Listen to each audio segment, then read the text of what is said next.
എന്തൊക്കെയായിരുന്നു ഡെക്കറേഷൻ? ഇരട്ടച്ചങ്കൻ, കപ്പിത്താൻ, ക്യാപ്റ്റൻ, കാരണഭൂതം, പ്രത്യേക ആക്ഷൻ. ഇതെല്ലാം കഴിഞ്ഞ് ഇലക്ഷൻ അടുക്കാറായപ്പോ നമ്മളുടെ മുഖ്യമന്ത്രി അങ്ങോട്ട് പേടിച്ചരണ്ടിരിക്കുന്ന അവസ്ഥയാണ്. അതിനുള്ള തെളിവുകൾ ഇന്നലത്തെ രണ്ട് സംഭവങ്ങൾ മാത്രം മതി. നമസ്കാരം. അപ്പോ ഇലക്ഷൻ അടുക്കാറായി. അപ്പോ എല്ലാ CPM അണികളും പുകഴ്ത്തി വാനോളം ഉയർത്തിക്കൊണ്ടിരിക്കുകയാണ് നമ്മളുടെ മുഖ്യനെ. ഇരട്ടച്ചങ്കൻ, ക്യാപ്റ്റൻ, കപ്പിത്താൻ, ഇത് അങ്ങനെയുള്ള വിശേഷണങ്ങളൊക്കെ നമ്മൾ കേട്ടതാണ്.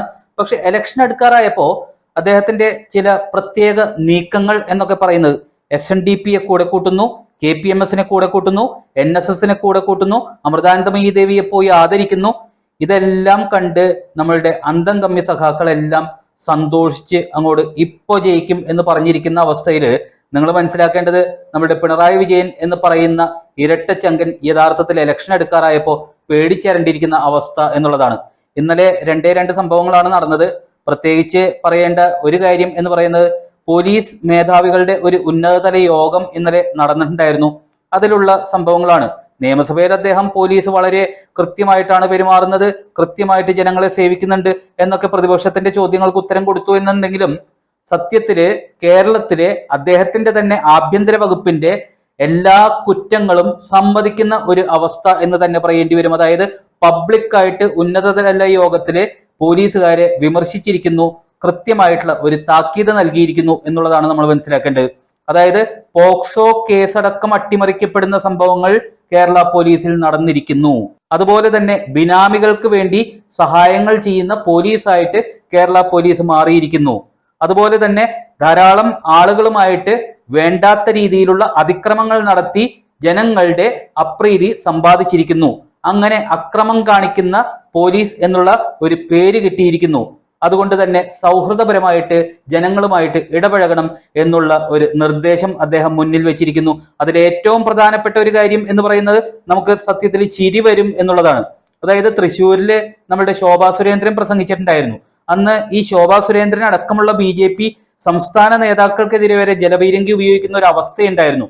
അന്ന് പോലീസിൽ നിന്ന് തന്നെ ശോഭാ സുരേന്ദ്രനെ വിളിച്ച് ജലപീരങ്കി പ്രയോഗിക്കും, ചെവിക്കോ അങ്ങനെ എന്തെങ്കിലും പ്രശ്നങ്ങളുള്ളവര് പ്രകടനത്തിൽ പങ്കെടുക്കരുത് എന്നൊരു പോലീസ് നിർദ്ദേശം നൽകി, അല്ലെങ്കിൽ വിളിച്ച് മുന്നറിയിപ്പ് നൽകി എന്നൊക്കെ അന്ന് പ്രസംഗത്തിൽ പറഞ്ഞിട്ടുണ്ടായിരുന്നു. അങ്ങനെ കാക്കിക്കുള്ളിൽ തന്നെ സംഘപരിവാറിനെ സ്നേഹിക്കുന്ന ആളുകളും ഉണ്ട് എന്ന് ശോഭാ സുരേന്ദ്രൻ പറഞ്ഞത് ഇപ്പോൾ മുഖ്യമന്ത്രിയും സമ്മതിച്ചിരിക്കുന്നു എന്നുള്ള അവസ്ഥയാണ്.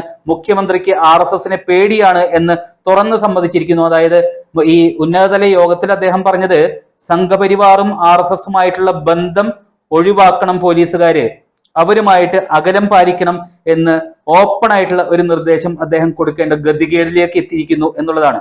രണ്ടാമത്തെ ഒരു കാര്യം എന്ന് പറയുന്നത്, നമ്മുടെ കേരള സർക്കാർ എപ്പോഴും പഴിച്ചുകൊണ്ടിരിക്കുന്ന കേന്ദ്രത്തെയാണ്. അതായത് പണം കൊടുക്കാതെ ഞെരിക്കുന്നു, കടമെടുക്കാനുള്ള അവസരങ്ങൾ നഷ്ടപ്പെടുത്തുന്നു, അതുപോലെ തന്നെ തരാനുള്ളത് തരുന്നില്ല, അങ്ങനെ പല ദുഷ്പ്രചരണങ്ങളും കേന്ദ്രത്തിനെതിരെ നടത്തുന്നു. പരാധീനത മാത്രമേ നമ്മളുടെ ധനമന്ത്രിക്ക് പറയാനുള്ളൂ. അപ്പോ കൃത്യമായിട്ട് മനസ്സിലാക്കേണ്ടത്, ഇപ്പോ നടക്കുന്ന കാര്യങ്ങൾ പോലും നടക്കുന്നില്ല. എന്ത് കാര്യം ചെയ്യണമെന്നുണ്ടെങ്കിലും ഇപ്പൊ ഓണം വന്നപ്പോഴാണെന്നുണ്ടെങ്കിലും കടമെടുക്കുക എന്നുള്ളതല്ലാതെ വേറെ ഒരു നിവൃത്തിയും നമ്മുടെ കേരള സർക്കാരിന് ഒരു പദ്ധതി നടപ്പിലാക്കാനോ അല്ലെങ്കിൽ എന്തെങ്കിലും ചെയ്യണമെന്നുണ്ടെങ്കിൽ വേണ്ട. അതായത് ശമ്പളം കൊടുക്കാൻ വരെ കടമെടുക്കേണ്ട അവസ്ഥയാണ്. പിന്നെയാണോ വികസന പദ്ധതികൾ എന്ന് പറയുന്നത്? അപ്പൊ ആ അവസ്ഥയിൽ നമുക്ക് എല്ലാവർക്കും അറിയാം, ഇപ്പോ തദ്ദേശ സ്വയംഭരണ സ്ഥാപനങ്ങളിലെ റോഡുകളെല്ലാം പൊളിഞ്ഞ് താറുമാറായിട്ട് കിടക്കുന്ന അവസ്ഥയാണ്. PWD റോഡാണെന്നുണ്ടെങ്കിലും ഇതേ അവസ്ഥ തന്നെയാണ്.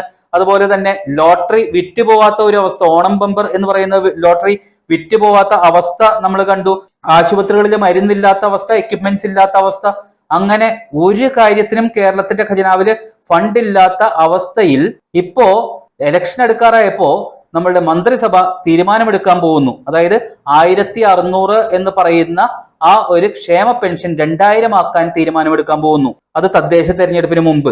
അതുപോലെ തന്നെ നിയമസഭാ തെരഞ്ഞെടുപ്പിന് മുമ്പ് അവരുടെ പ്രകടന പത്രികയിൽ പറഞ്ഞിരിക്കുന്ന ആ 2500 എത്തിക്കും. അപ്പൊ ഖജനാവില് കാശില്ലെങ്കിൽ ഈ പിച്ചച്ചട്ടിയിൽ നിന്ന് എവിടെ നിന്നാണ് നിങ്ങൾ ജനങ്ങൾക്ക് കാശ് എടുത്തു കൊടുക്കാൻ പോകുന്നത്? ജനങ്ങൾ ഇത് ചോദിക്കണം. കാശില്ല എന്ന് പറഞ്ഞിട്ട് കടമെടുപ്പ് മാത്രം നടത്തിക്കൊണ്ടിരിക്കുന്ന ഒരു സർക്കാർ എങ്ങനെയാണ് ഞങ്ങൾക്ക് 1600 നിന്ന് 2000 2500 ആക്കി ക്ഷേമ പെൻഷൻ തരാൻ പോകുന്നത്? ഞങ്ങൾക്ക് പെൻഷനേക്കാൾ വലുത് ഇവിടുത്തെ വികസനമാണ്. റോഡുകൾ നന്നാക്കൂ, ആശുപത്രികളിലെ ചികിത്സയ്ക്കുള്ള മരുന്നുകൾ റെഡിയാക്കൂ, എക്യുപ്മെന്റ്സ് റെഡിയാക്കൂ. ഇതൊക്കെ ജനങ്ങൾ ആവശ്യപ്പെടണം എന്നുള്ളതാണ് എനിക്ക് പറയാനുള്ളത്. ഇത് കൃത്യമായിട്ടുള്ള ഒരു മറുപടി തെരഞ്ഞെടുപ്പിൽ തന്നെ കൊടുക്കണം. മാത്രമല്ല ക്ഷേമ പെൻഷൻ എന്ന് പറയുന്ന പ്ലാവില കാണിച്ച് സാധാരണക്കാരായ ജനങ്ങളെ കയ്യിലെടുക്കുക മാത്രമല്ല സർക്കാർ ഉദ്യോഗസ്ഥരെയും കയ്യിലെടുക്കാൻ തീരുമാനിച്ചിട്ടുണ്ട്. അതായത് DA കൂട്ടാൻ പോകുന്നു, ശമ്പള പരിഷ്കാരം വരുത്താൻ പോകുന്നു, അതുപോലെ തന്നെ കോൺട്രിബ്യൂട്ടറി പെൻഷൻ നിർത്തലാക്കിയിട്ട് പെൻഷൻ അഷുറൻസ് എന്ന് പറയുന്ന ഒരു അവസ്ഥയിലോട്ട് കേരളത്തെ എത്തിക്കാൻ പോകുന്നു. അങ്ങനെ മൊത്തത്തിൽ വരുന്ന സർക്കാരിന് ഒരു പണി കൊടുത്തിട്ട് ഇറങ്ങിപ്പോവുക എന്നുള്ളതായിരിക്കാം ചിലപ്പോൾ പിണറായി വിജയന്റെ ഉദ്ദേശം എന്ന് പറയുന്നത്. ഏതായാലും ഇനി വരാൻ പോകുന്ന സർക്കാർ പിണറായി വിജയന്റേതല്ല എന്നുണ്ടെങ്കിൽ ഒരു ധവളപത്രം ഇറക്കേണ്ട അവസ്ഥ വരും.